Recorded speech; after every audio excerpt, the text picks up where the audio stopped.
Hello, everybody, and welcome to another ABCs of RPG stream. Today, we're going to be talking about our experience with Avatar Legends. We had a good couple sessions with it, got through the pre-written adventure of called Earth and Root in Wan Shi Tong's Adventure Guide. Few people couldn't be here today, but wanted to get a couple people in, talk about what they thought about the game, what they liked, and those sorts of things. So. If you just want to introduce yourself and the character you played real quick, we can get on to talking about it. You want to go first, Ash? Yeah, I'll go first. Hi, I'm Ashley. My pronouns are she, her, and I have been part of this stream since the beginning, so about a year and a half now, which is weird to think about, but exciting. Been playing RPGs for maybe 3 years, 2 years, 3 years. Yeah, I thought you started during the pandemic, if I remember. Yeah, I did do that. So almost 3 years, like 2 years and a bit. Because it was like late pandemic. So it's been cool playing as part of this group, especially with it being a wide variety of experiences from someone who's only played on the stream to people who have played since D&D 3.5. So that's been cool to be able to play with a wide variety of experiences. The character that I played for Avatar Legends was Kiona of the Northern Water Tribe. She was a rogue playbook, which I really enjoy. I really like playing kind of mischievous characters. I think it's really fun. And she was all about kind of finding her own sense of freedom. She was a part of the military of the Northern Water Tribe. She felt it was corrupt, so she defected, took her favorite steed, Buffy the Corruption Slayer, a buffalo yak, with her, and was hiding out in the Earth Kingdom when the events of the adventure came to take place. And then introducing Spencer. Hey, I'm Spencer. I GM'd the first couple campaigns, both the D&D one we started off with and the Call of Cthulhu. I have been playing since technically 4th edition, but I only really played like maybe 4 or 5 sessions of 4th edition. So I was literally talking to Dalton about this. Like, I would love to go back and play 4th edition again, just to kind of experience it, because I know it gets a lot of flack. It's definitely more video gamey. It's less of like, oh, I have these spells to manage and everything. It's more like you get this once per day and this like as many times per day, and it's very much like just go and you fight stuff, and then that's like the main thing, which a lot of people like, and even more so during the time when it came out, didn't like. But yeah, I'm really glad to do ABCs of RPGs, because like one of the things I wanted to do is that there's so many different types of RPGs out there, and each of them kind of fulfill like a different niche. Most people like are just familiar with D&D, but that's just like one avenue of like fantasy and storytelling and role playing. When there's so many other ways, like we discovered in Avatar with Powered by the Apocalypse, that you can play, which is really cool. But I played the character Ting of the Northern Air Tribe, Air Temple. He, him pronouns. He is an airbender who got into a disagreement with the monk temple. I didn't really get to flesh that out in his backstory, but if we ever bring these characters back, he got into a disagreement, and so he decided to go on a pilgrimage and travel the world, and somehow he ended up in Ba Sing Se and ran into this wild group of characters and had to find some missing kids of Ambassador. Oh man, I forget how it's actually pronounced again. We talked about. We decided on Twin. Twin? Okay, perfect. So yes, and save their kids. So yeah. Now here's the question: the kids are probably fairly similar in age to you. How did that make Ting feel? I think kids were like 5 and 6. They weren't. Yeah, okay, they were younger. I'm way older than them. What are you talking about? Yeah, you're like 10 years older than not. Yeah, you're like 8 years older than them. babies. I'm no baby. But Ashley, when you were talking about different experience of players, that's something I want to ask you about later when we come back to it. Is just Okay. how it feels to play with like Justin, who's been playing since like 3.5, and like Christian, who's like first time was on the stream. But anyways, Dalton, if you had anything else. No, like mentioned, my name's Dalton. I was the GM for the campaign, so I played everybody else with all of those pronouns. My personal ones are he, him. I've been playing pretend since I was a little baby, but I didn't start putting rules to it until like 4th edition in like high school when I was in high school. Yeah, excited to talk about Avatar Legends and see what you guys thought of it, because I had a good time with it. I think it was a very, very neat game, and all of the mechanics were very evocative of the setting, and really well described what I was expecting when I heard the pitch of a role playing game set in the universe of Avatar: The Last Airbender and Legend of Korra. I have a question to start you guys off. Okay, go. So I know that both of you actually backed the Kickstarter for Avatar.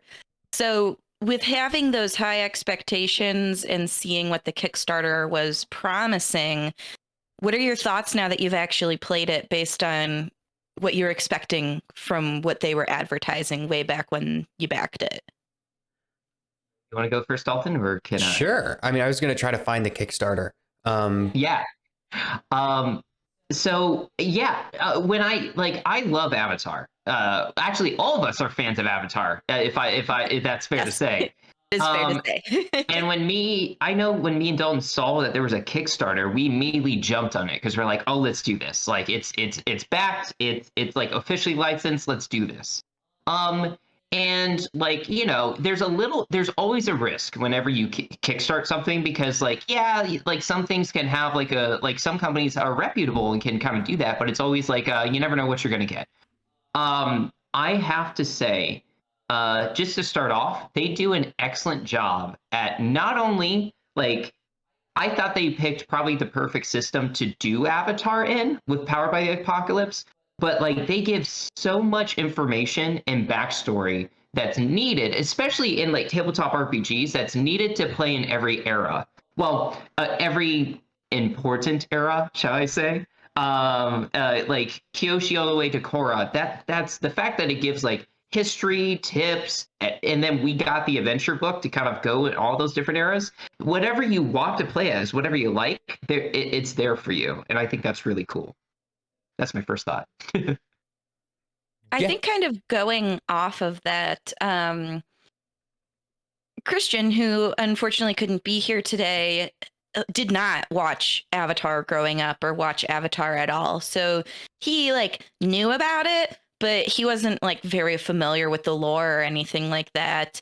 And not to speak for him, but totally to speak for him, he really enjoyed playing it. And I think that Avatar did a really good job of like you were saying, creating all of that lore and creating that background so that people who are not as familiar with the Avatar universe could jump in and could still enjoy it and not be at a disadvantage for not having watched the show or being very familiar with it.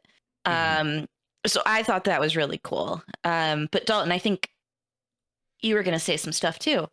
No, I was just gonna agree mostly with Spencer. I thought that their Kickstarter was really cool. Like it was clearly one that like effort was put into, and like Magpie Games, this isn't their first rodeo with licensed content. Like they've done all sorts of other games before. Like I think they do Masks, and I think they do the Root RPG and stuff. So yes, they like I wasn't super worried about the project like falling through or anything like that.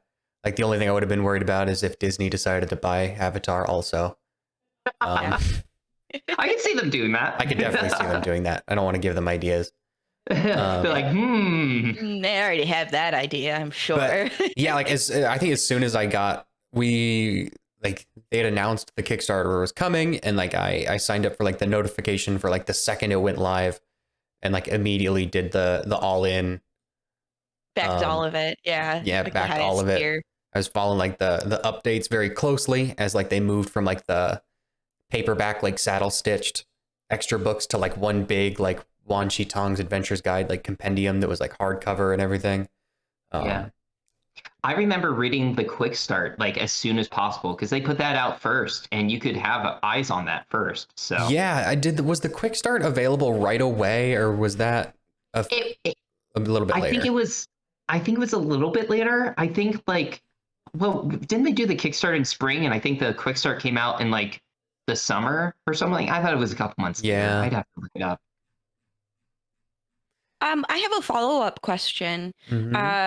So we obviously played online, which we'll get into in a little bit. But what are your guys' thoughts with having the physical copies of the games and everything that they sent you about that content? What are your thoughts about what they sent you?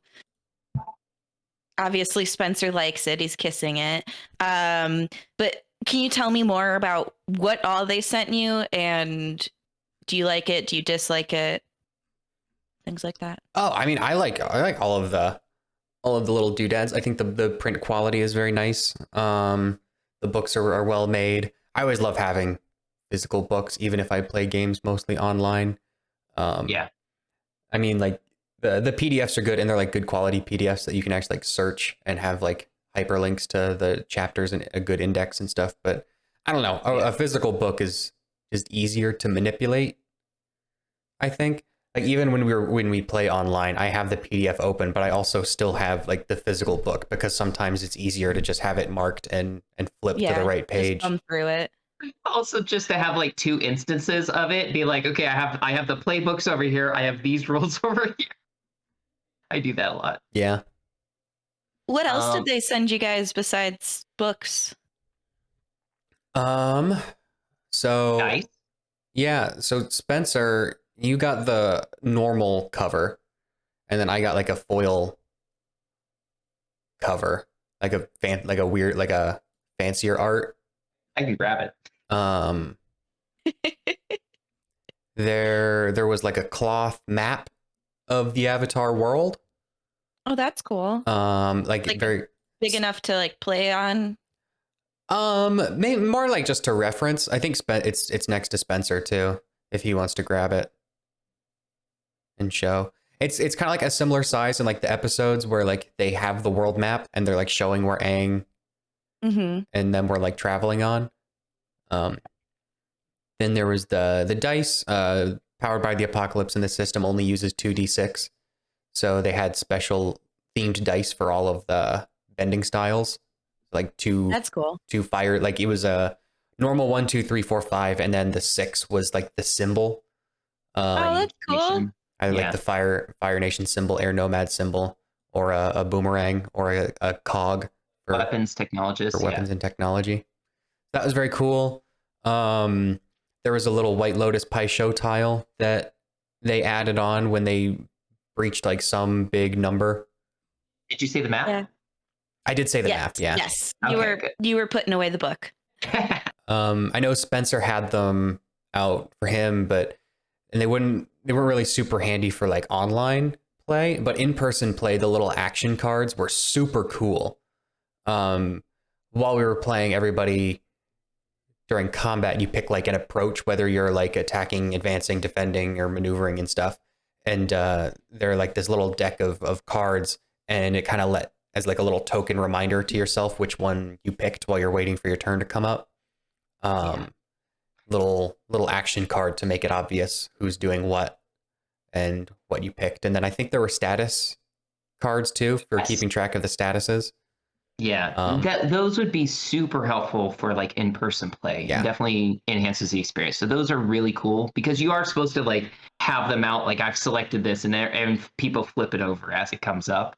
And having the statuses in front of you always super helpful. Mm-hmm. Like every RPG could really benefit from that. Just having that in front of you, be like, oh yeah, I am favored right now. Mm-hmm. So yeah, or afraid or whatever. Yeah. There were some nice little I think staple stitched like journals, just little like blank notebooks that came with the Kickstarter. It was kind of cool. Little dice bag. I don't know if it was like a stretch goal or anything, but they did a very cool Roll20 integration that we made. Very good use of. Yeah. Um, While in person we get the cards and the dice and stuff, the Roll20 integration was really, really cool. Yeah, I was gonna ask about that next. I personally thought that was phenomenal. It is the best integration that I've seen on Roll20 so far. I don't know about you guys, but when I play D&D on Roll20, I don't really use the integration. I usually just have my own paper character sheet in front of me. But for playing with Avatar, it was just so seamless to have everything in front of you. It operated really well. It was really user friendly. And initially, when I made my character, I had made a paper character sheet, but I had also used the one that was integrated into Roll20. And as we played, I was just using that. I just thought it was very easy to use. It was really nice because you could click on your different abilities. So if you wanted to roll with focus, you click on your focus and it rolls with you, adds your modifier for it, tells you if it's a hit or a miss, tells you if it's like a critical hit or whatever the word was for if it's 10 plus, maybe a total hit. I thought that was phenomenal. You could click on things and have it give you the description in the chat, which was really nice for other people. So if, Spencer's playing and he's using this cool airbending move, he can click on it. I can see it, see what it does, has the description, which I don't want to speak for Dalton, but I'd imagine that that's really helpful for a GM as well, because no GM can have committed to memory every single move that every single player is going to use. And to be able to have that integrated in so Dalton doesn't have to thumb through the books to see if Spencer's doing it right is really nice. Yeah, having it all more accessible through like all the generated character sheets and stuff was all very cool, very handy. And that's all free, right? Yeah, that's all free. That's available to everybody. Oh, that's amazing. You don't have to purchase anything or a license or whatever. You just get to phenomenal. Get to use it. Yeah. There was some other online services like virtual tabletop type stuff that they did interactions with. I can't remember what they were, but like there's like something with the play materials and services. I'm trying to remember if I can find it, but it's really cool. I didn't know that. I just knew about Roll20. Yeah. Mm-hmm. I don't know if I'll be able to find it or not, but yeah, there was a whole other websites that they did integrations with. And they've been like really big supporting it, even outside of that. Like they run actual plays all the time. They do like curated sessions where they have like paid GMs you can sign up to do. All sorts of cool stuff. It seems like they really want people to actually play their game. There's now a starter set at Target that you can get, which I'm very sad wasn't included in our Kickstarter bundle, but at least you can find it at Target. Yeah, I mean, I get it. It like when we have everything that would be in the starter set. You have more than is in the starter set. Yeah. I mean, what I'm excited for and gives me hope for like the future of the system and game is that like they already announced another setting book expansion. Yeah, like expansion book. What is it? They announced a whole new like hardcover book for playing in Republic City in the Korra era, with like rules for pro bending and rules for like street races, and I think a couple new playbooks and stuff. But just like a whole new book explicitly for like playing in a setting with a lot more details, which I think is really cool, and gives me hope that like it's going to be a game and setting like system that they support in the long term, and not just kind of like throw out there and then abandon. Mm-hmm. I have a question specifically for Dalton. Mm-hmm. So Dalton, you have quite a bit of experience being a game master. But if I'm correct, this is your first time being a GM for a Powered by the Apocalypse game. What are your thoughts on doing that, on doing it with Avatar, and pros, cons? Basically, what was your experience like? Yeah, I mean, this was kind of like a different style of GMing than what I'm used to, or like what I normally do. Like the last thing I did was definitely like a planned out, like this is a like city with a plot, and like here are all the actors, and like this is the arc of the story and how I envision it going, and kind of letting the players interact with this. Whereas like this one was more like setting up kind of like pieces on a board and then just kind of letting you guys do whatever. And when I needed to play a character, I did. This was way more player driven than like other D&D games that I've ran. Because I really didn't have much like control or input over where the story was going. Like I made suggestions and kind of like was like, hey, here's some options you guys could take. But I had no real plan. Like the book and adventure never says where the kids actually are or where they were taken. They say like who took them, like the Fanged mercenaries and Lei Fang and Hana were the ones that kidnapped them, and they framed Meng Yao. But the climax of the story where you guys actually find them and rescue them, it doesn't really say how that's meant to go down or where that's supposed to take place or anything. It's basically just let the players kind of decide where they think it's going, like set up clues, and whatever connections they make can be the actual connections. The right ones. Yeah. Like make them stumble like once or twice and then reward them with the end, however long you want to be playing for. That's so interesting. Because it didn't feel like that. Mhm. Like it felt like they were in the noodle shop the whole time. But that's super interesting to know that. It's just because I'm so talented. Yes, you are very talented and humble too. Yeah. Praise me more. Just to go back, it looks like they did do a virtual tabletop companion app. I think that might have been what you were thinking of, Dalton, before. There was that. There's like an app that has the play materials in it. Yeah.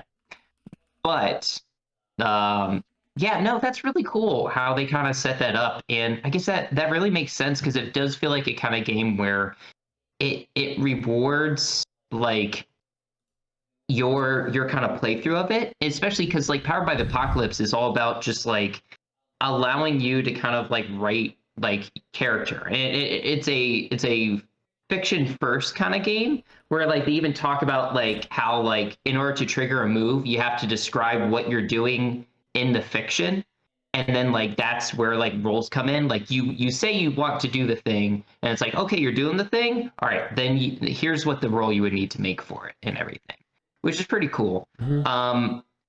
Because it's so open-ended, I think just in general it seems like open-ended games like this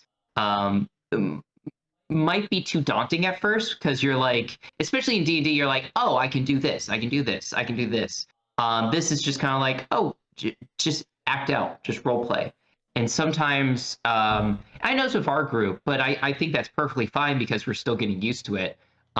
Sometimes we'd be at a loss for kind of like what to do next. And kind Too of many like, options. right. You can literally do anything. Yeah. And I think that was an issue that we had with Cats of Cthulhu as well. You could do literally anything, and it's like it's like a choice paralysis, like the Cheesecake Factory menu or something like that. There's too many options sometimes. Yeah, I wanted to back up a little bit because you mentioned something interesting about like how go ahead. Powered by the Apocalypse plays, and that like you're describing how your character is acting in the fiction, and then it's up to the game master to kind of say like, okay, that triggered a specific move. And I was curious, one, how you felt about how that worked, and two, I don't know, it kind of felt like a little bit of a sticking point where all of the players still didn't really do that. They would still like explicitly be looking at the list of moves and saying, I want to do this one. Yeah, old habits die hard. Yeah. When you grow up playing D&D, it's really hard to switch that mindset, right? Like, I feel like if we got a longer campaign, it'd be easier, but I love it because as long as I go in with the I went in with mentality, I like to think that I was trying to focus more on describing how my character interacted, less than like, I'm going to intimidate, but you know, it's always going to happen, right? So, but I really enjoy it because it kind of encourages role play a lot more. And I don't know, there's a ton of different players out there. So some players may not be super into that, but I love both, right? I love having crunchy rules, do this for a specific outcome, but I really enjoyed playing Avatar too, because I was like, oh, I just get to make things. Like, I don't have to, in D&D, I'm constantly worrying about like, am I allowed to do this? Whereas in here, I'm just like, no, I just say it. If I'm not allowed to do it, I won't be able to do it. Like, it will, yeah, it'll just kind of happen. So that's how I felt going into it. I felt great. I loved it. I think that initially it definitely was like a sticking point or a stumbling block, like you said, Dalton, because it goes back to that point of like choice paralysis. There's too many options of what to do. But I think when you kind of overcome that and let yourself kind of just be creative and try things, then you can do some really cool stuff. Like Spencer and I, our characters, Ting and Kiona, we went on a wild rampage through the city on my buffalo yak. There's no rules for that in Powered by the Apocalypse, but you let us do it, and it was awesome. It was perfect. super cool. Had so much fun doing that. And in like a super creative way to create a diversion for the other characters. So I think that it's a useful tool. I like that it's so open-ended. But I think that it's something that can take some time to get used to. Can definitely be daunting, like Spencer mentioned, especially if you're a new player. But also in that same regard, it gives you a lot of freedom, which is really nice. Yes. Speaking of chase, I mean, like a direct example, when we did Call of Cthulhu, like my faults as a GM, as the keeper in that game, I didn't go over the chase rules because I was like, when are we going to use chase rules? Yes, and like, do it in like session 2. I know, like we directly needed to use that in the game, and I wasn't prepared for it. Whereas, like in Avatar, you don't need to do. There's no chase rules. The chase rules was you decide to run away. Okay, rely on your skills and training. Like that's the role. It's like, okay, that's, you do the thing. I will say, I don't know if I've ever been involved in a game like this where a chase didn't happen. You probably should have read the chase rules. I know. we had a whole discussion about it. I'm sorry. Like, I think like a chase happens like very explicitly, like every time. Like there's combat, there's arguing, and there's chasing. Like those are the three. People run away. People run away. Especially in a game like Call of Cthulhu. I should have thought that. Anyways. Yeah. I'm going to rewrite D&D with those as the 3 pillars instead of... exploring? Yeah, instead of exploring, it's chasing. Fight, roleplay, chase. Yeah. I love it. But no, I just... It floats so well, right? It's like... Me and Kiona was like, let's fucking go. But pardon my language. We curse, whatever. And you just rolled with it, literally. So I thought that was really cool. Mm-hmm. Yeah. How did you guys think the game's mechanics kind of like portrayed the world of Avatar? Do you think that they did a good job with kind of like the layers they put on Powered by the Apocalypse? Like things like the techniques, things like the balance track. Like, do you think those additions did a good job of kind of doing what you would want an Avatar game to do? I think I mentioned earlier that like I when Magpie was making this game and it was Powered by Apocalypse, I was like, I don't see them doing it in any other way. I think that really works when you have like more stricter things, like in like D&D, you have mold earth, like a spell, or like shape water, right? But it's very specific things you can still do with that shape water, and it might not all be what you want to do. Whereas here in Avatar, it's like when you want to do your bending, you just rely on your skills and training, or you have a very specific move in combat that you've kind of trained to do it, but like outside of combat, it's just relying on your skills and training. And that's so cool because, like we were saying before, the fiction first kind of a deal. You just kind of describe what you want to do, and then we kind of figure out the role from there, right? So, because it just kind of lets you use your creativity however you want. I think that's perfect for Avatar because it really is like when you see Earthbenders, they just make it into whatever shape they want. Do they want to make a chair? They make a chair and they sit down in it. Waterbenders, do they want to like curve it and maybe like a figure eight or something? You just do that. Or it's, I don't know. I think it works perfect for it because, well, I mean, the system itself, I mean, Avatar's always been about the internal struggle of the characters, and that's what Powered by the Apocalypse focuses on. But it really takes off like the very strict rules that you have in other tabletops. Just says like you just kind of bend. So Wanted to comment on the balance track and a little bit of what you said about the internal struggle of characters.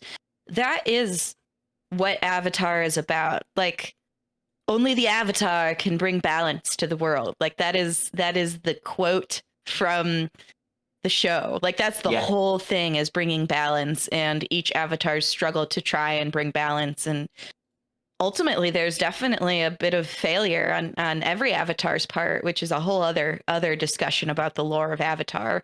But that's what I really liked about the balance track. I will say the balance track was confusing to me initially. I didn't really understand like the point. Like, was I supposed to try to stay balanced? Was I supposed to try to lean towards one principle or another? And it was kind of interesting because some of the principles weren't necessarily in direct conflict with each other, depending on the playbook. So like survival and friendship, that one made sense for my character as a rogue. Like, am I sacrificing everything to survive, or am I taking a hit myself to be friends with people? That one made a little bit more sense, but it's also, you know, what am I supposed to strive for? Am I supposed to strive to be more friendly? Am I supposed to strive to be centered? That was something that I didn't quite understand. But I do think that it was a cool use of tying in the lore of Avatar into it. And I think that the more I played it, it became more clear that, well, it's up to you. It's that thing that's up to you. You can strive for friendship or you can strive for survival. There's rules for if you are going towards one end or the other, and there's rewards for staying balanced and centered as well. So I think that was something that just took me a little time to kind of understand, but was difficult for me to understand at the beginning. But I do think that the balance track as a whole is a good representation of the struggle that characters face in Avatar. Yeah. I also I also have like a comment on just like the structure of the pages in general. I feel like sometimes it wasn't like the most intuitive, and I do wonder if that's just because I had just like printouts that I was looking at versus like an actual book. But there were definitely times where I was like, okay, I have the afraid condition. Now I need to find out where it is and what that means and how to do something about it. And it was like a little bit difficult to try and find it because it was also in kind of smaller print on a different page that I wasn't expecting it to be on. So I think that all of the rules made sense, but I think that it could have been organized more intuitively. Mm-hmm. Yeah. So one of the things I really want to do is make sure everybody had these printouts, like Ashley said. So I printed out one that is and they provide all these materials too, which is really cool. They provide these materials. They have each of the playbooks as a sheet that you can download, which has like your balance track for that specific. Like I'm the idealist, so I have like forgiveness in action, so it has all of that. Has like your playbook moves. But then the other two sheets one is your campaign creation one, which we kind of like guide you through Act 1, 2, and 3. And then one's a very general, like, goes through the basic moves, talks about the balance moves, and then on the back, what I printed was the combat exchanges, which is just like it's like a reference guide. You know, it's not super detailed compared to like the book and fully explaining things, but it's like a good reference for it. And I just want to make sure, because this was a new game, that everybody had access, everybody had like a sheet that they could use and stuff like that. Because like you're saying, Ash, when I was like reading, because I read the quick start before I read the actual book. And when I read the quick start, I was completely lost. I read through the entire quick start and was like, okay, I guess I guess I can plead in some instances, but I still don't understand what that means. So it's definitely a very different way of like doing RPGs, and I would say that like it definitely is confusing. I'm still glad I have the sheet. Oh, Now, absolutely. Playing on Roll20, we could just click a button and see it right there too. We were constantly doing that. But like if you're playing in like actual play, I think anybody who wants to play it in person definitely print out like some of these like just like nifty little guides for your players, even if it's not super clear up front. And like Ashley was saying, the organization isn't super clear. I still think it's handy to have on hand if you don't have all the tools in front of you, like in Roll20. But sorry if I distracted a little bit. You were talking about the sheet and the guides and stuff like that. No, that was perfect. Yeah. What did you think, Dalton, about the mechanics? Oh, I liked them a lot. I thought that they were really cool. The balance track was super evocative, and I liked how it had a lot of like inbuilt like direction for role playing your character. Just like you pick your playbook and you're like, okay, these are the things that they care about. And there's a lot of like guidance there. I like how a lot of the boxes and check marks and tracks and stuff that you move on the character sheet actually like influences how your character like behaves and thinks.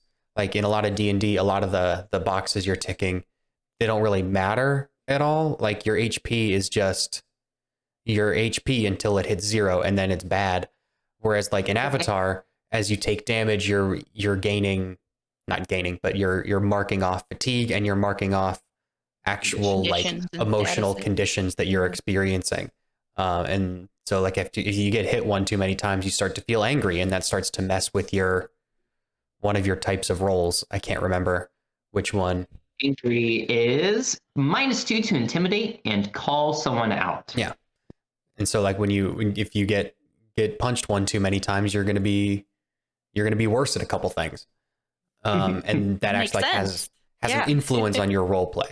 It's not just a number that goes down until it hits 0. And that's all about like the philosophy of Powered by the Apocalypse, right? Where it's all about your character and their struggle and stuff. So of course the health system is based on emotions and like being weakened by like not being able to do other things, and then also affecting your outlook currently on the situation. Yeah.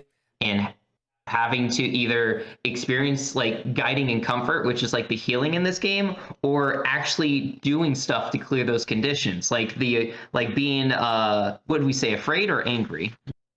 We were talking about angry, but afraid is like you have to run away from something, I think. Run away, yes. Angry is break something important or lash out at a friend. So by the way, angry is actually -2 to guide and comfort and assess the situation. The -2 intimidate and call someone out, that is afraid. My bad. That makes more sense. That makes more sense. But even I keep talking about the balance track a lot because I think it's really cool. It even adds in like a built-in character arc and resolution for your character. Whereas like in a lot of games, you're really only done with your character if they die or the whole campaign is done. I know a lot of people like you have built-in character arcs and stuff that can like resolve over time, but very little do you see a character retire in the middle of an adventure.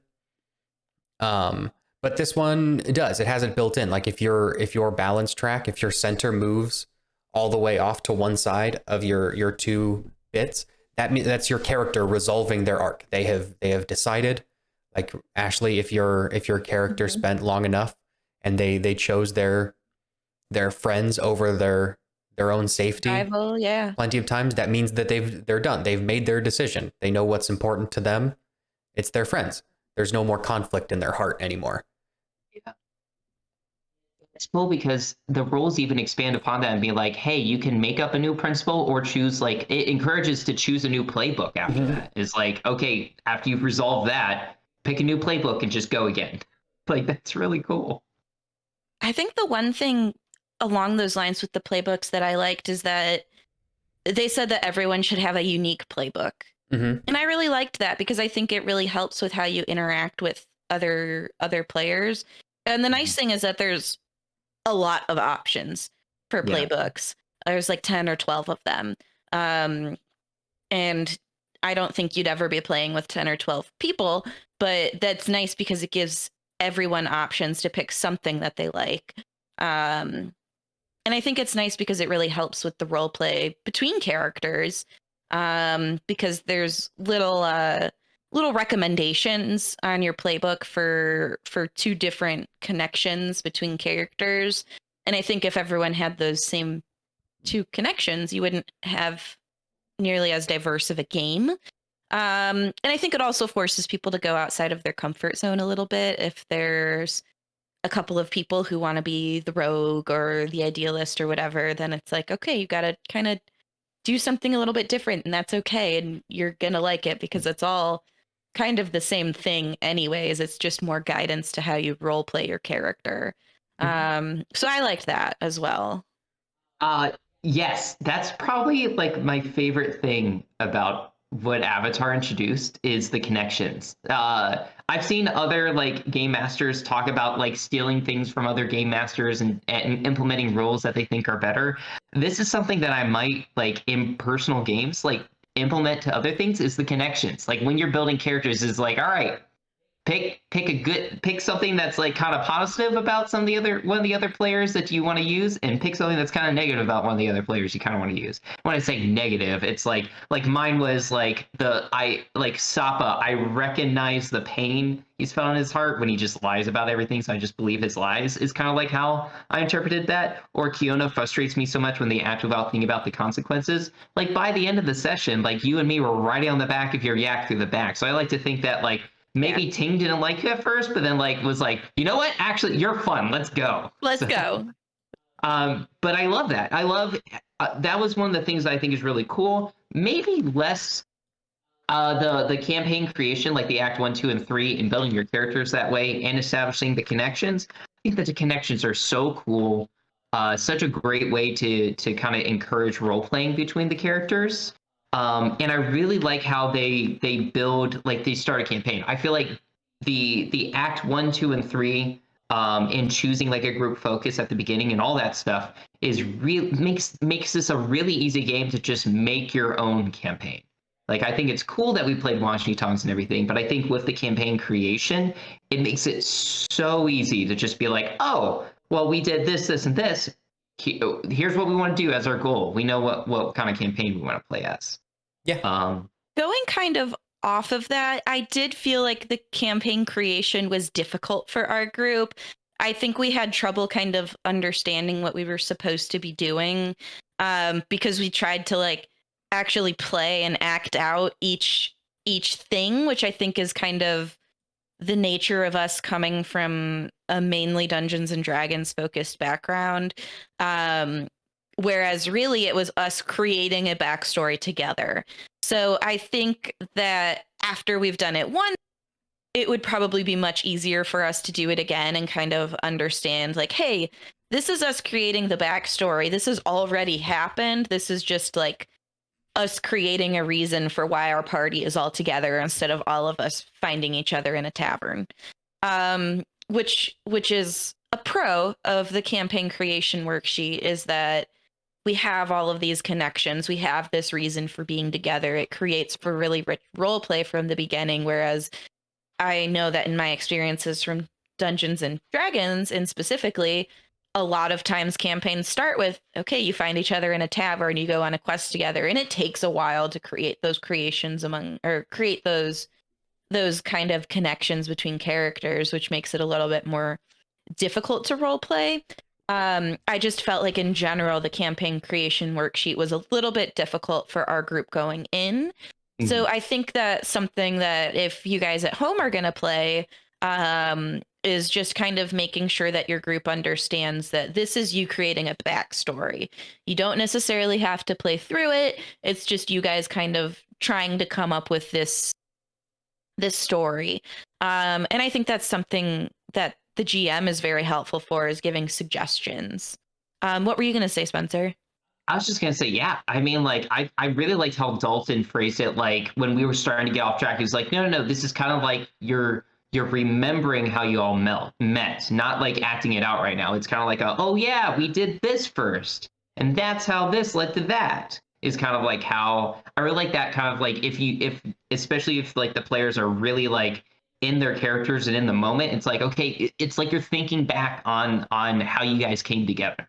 Like that's what we're coming up with right now, not like actually acting it out, like you said. So, but I think you hit the nail on the head. Is that I think a second time playing through, like if we were to start another campaign, we'd be way better at. I mean, that's just like learning any tabletop RPG in general or anything in general, right? Is you're always going to be better the second time, but it's a lot of unlearning normal traits in other RPGs and doing this new one because it's so different. I think that would really help us. But I've taught a lot of people how to play like Dungeons and Dragons, for example. And I've noticed that like some players are already kind of geared to a game like this. Like I've met players who even if they don't understand all the rules in D&D yet, they'll be like, well, I just want to go and do this. In this game, it'd be perfectly, that's like how you play the game. Whereas in D&D, it's like, okay, well, you're limited to like just the movement and then this action and so and so. Whereas in Avatar, if somebody's just like, I just want to go do this, it's like, okay. Then the GM kind of comes in and is just like, all right, then make this kind of roll. That's how you do it. Facilitates how it happens. Yeah. So it's just going off of like what you were saying. I did think of another question. We've kind of talked a lot about the positives of this game. So what is one thing that Avatar could improve on?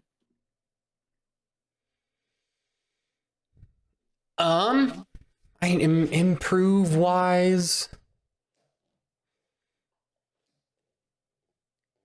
I mentioned my critiques a little bit at the beginning. I mentioned a lot of my positives. Oh, did my video feed freeze? Yes, you're frozen. Okay, am I back? No. No. All right, hold on. I'm going to turn on and turn off. We can still hear you. You can still keep talking. Well, now I can't hear him anymore. Now we can't even hear you. I mean, I can hear him. He's in the other room, but yes, but I can't. Hearing one half of a conversation. I'm trying to think of like big criticisms, and I don't know if I really have a full experience of stuff like with I can like really criticize it versus like there were stumbling points and things, but I don't know if that's the game's fault or just like a familiarity with the game that could be improved. Or like stuff that I may have like messed up a little bit or kind of breaking things in a unintentional way. Mm-hmm.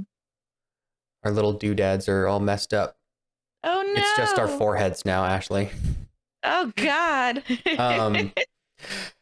Because like earlier when we were doing the session 0 part and setting things up, that's meant to be a little bit more open-ended, but for us we were a little bit constrained trying to get us to an endpoint already, that endpoint being where the story actually starts.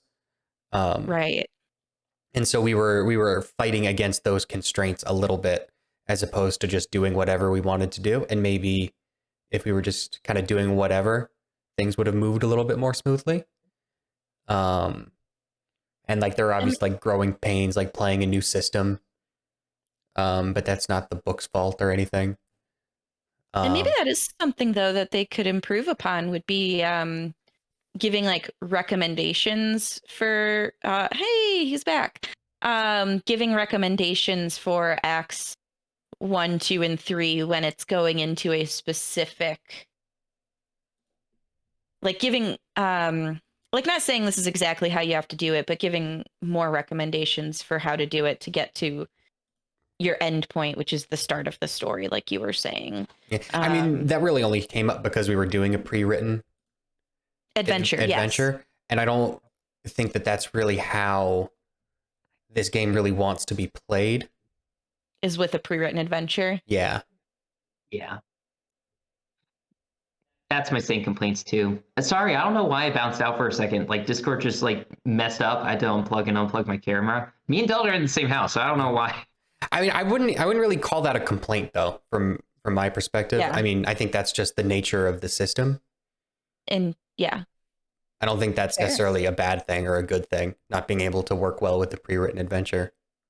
It's just agreed. Is what it is. Yeah. I mean, like, I talked about my complaint earlier, which is like analyzing paralysis. Is that what we said? Choice paralysis? Choice paralysis. But that's not really like a critique. That's more so. Yeah, right? Like it's just a different style game. Like that's how this game is. So like my complaints is just like more like warnings before you go in, right? It's like, hey, this is a very different style game. Like, you know, the campaign creation that only kind of works for like, that seems to only kind of work for like if you're starting your new campaign, but the game does encourage to kind of do that first off. And then like, yeah, just that you're going to experience choice paralysis it coming from like other tabletop RPGs. So, I mean, people, Spencer, we've talked about this a little bit before, yes. But I think the analysis paralysis is everywhere in games. People all the time talk about how they want like your open-ended, do anything you want sandbox type of campaign, but as soon as they're presented with one, they freeze and don't know what to do, and they ask the DM what they should be doing.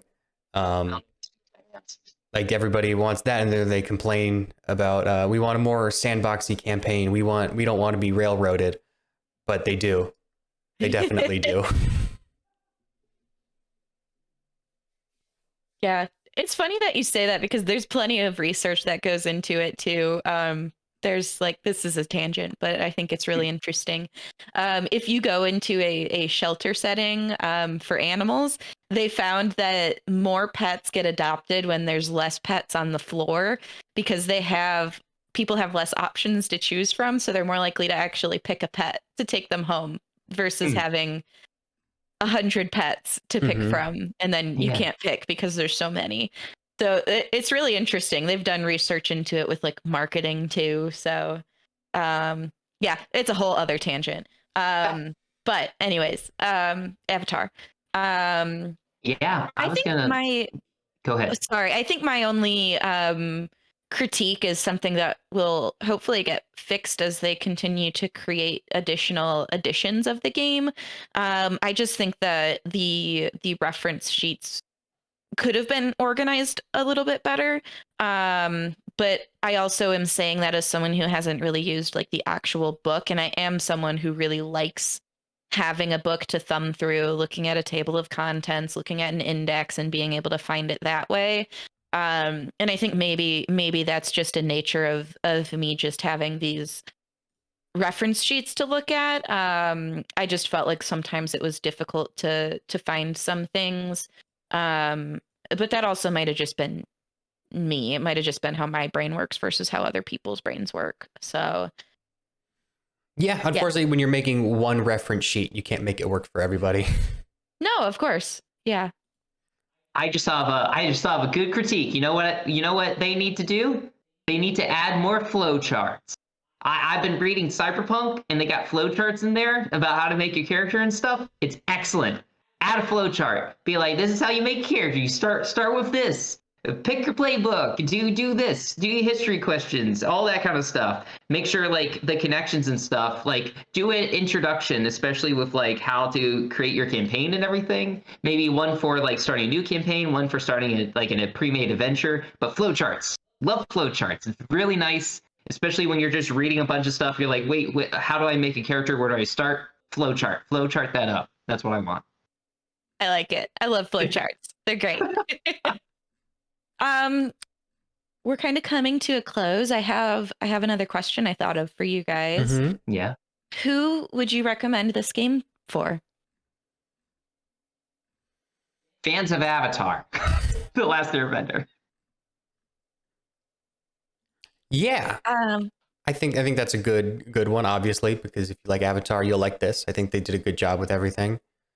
I think that this would be a very good system for people who don't necessarily want a like crunchy combat heavy type game, and like they want like, sure, like conflict and fights can happen, but they're not the focus, and they just kind of want some pared down rules to move through them, as opposed to it being like the main focus, like in like a Pathfinder or D&D, where the combat is the bulk of the system.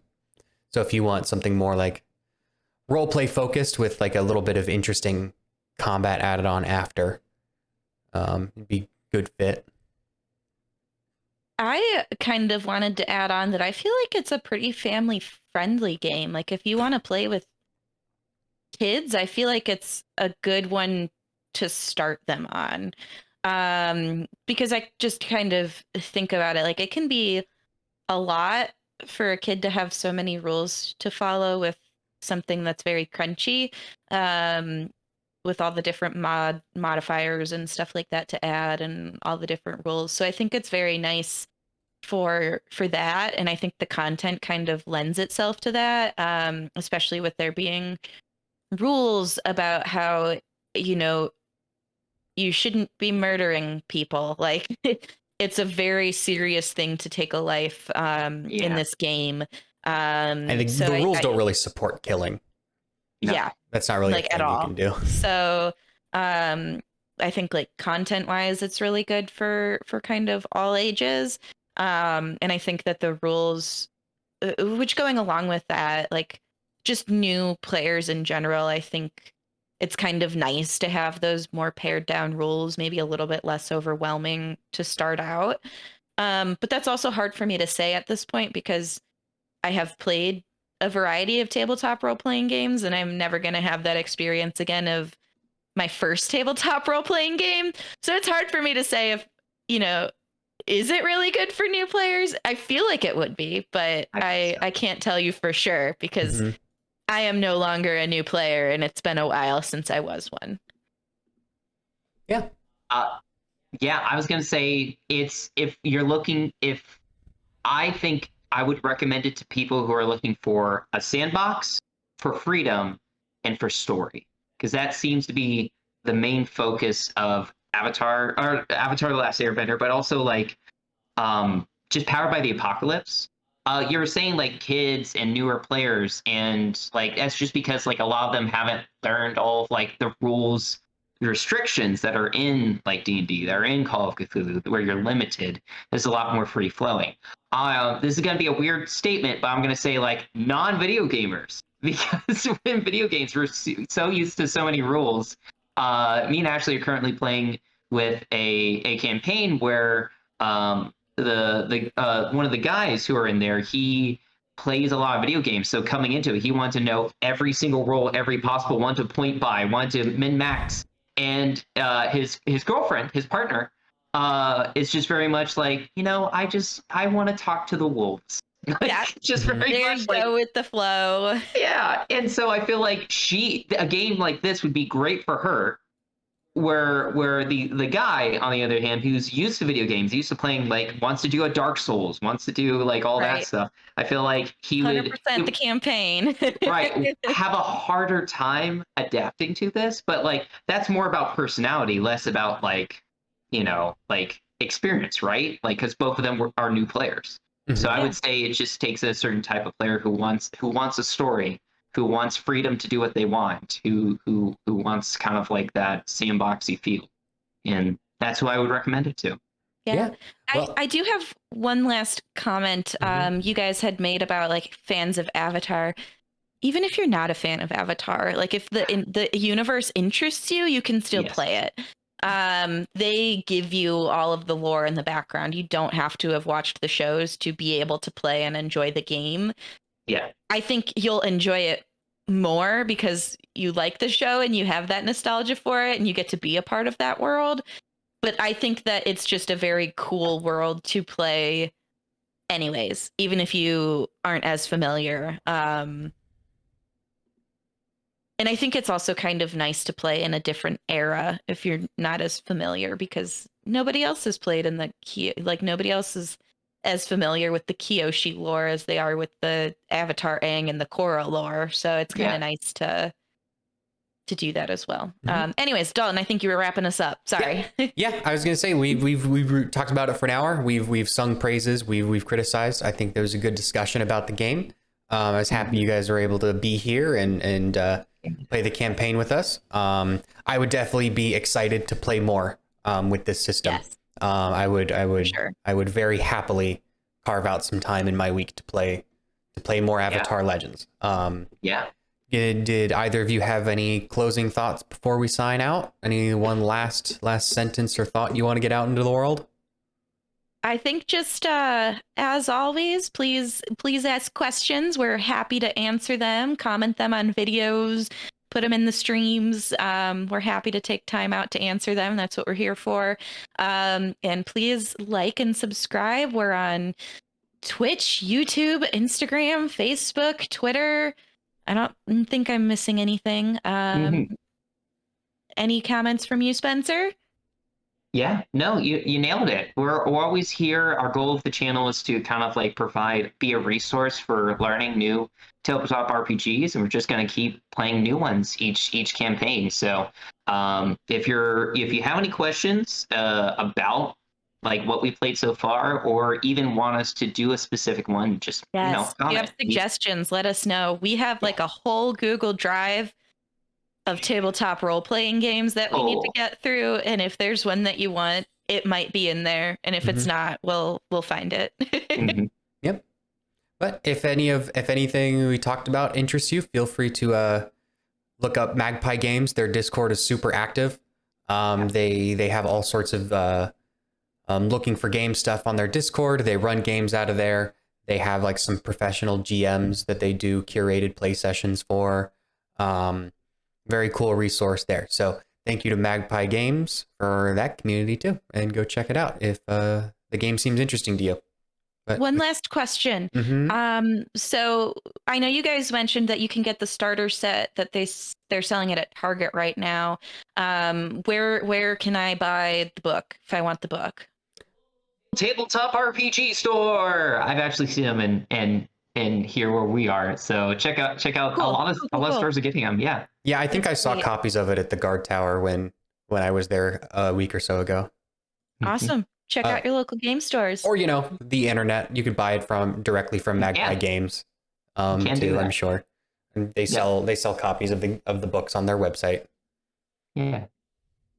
And the dice and all the cool stuff that we got. So and the new source book. Yeah. Pre-order the new source book. I mean I did, but all right, cool. Well, I think that's it for today. Thank you two for joining me. We'll be back eventually with a new campaign. I think we're looking to do something more sci-fi-y next time. Maybe like a cyberpunk or something is what's up next. Huh? Yeah. Oh, I was just gonna say we'll make an announcement on Instagram and all that fun stuff when we're coming back. So all right, cool. Well, thank you guys. Have a good rest of your Sunday. And we'll see you next time. Bye. Thanks for tuning in. Keep on learning.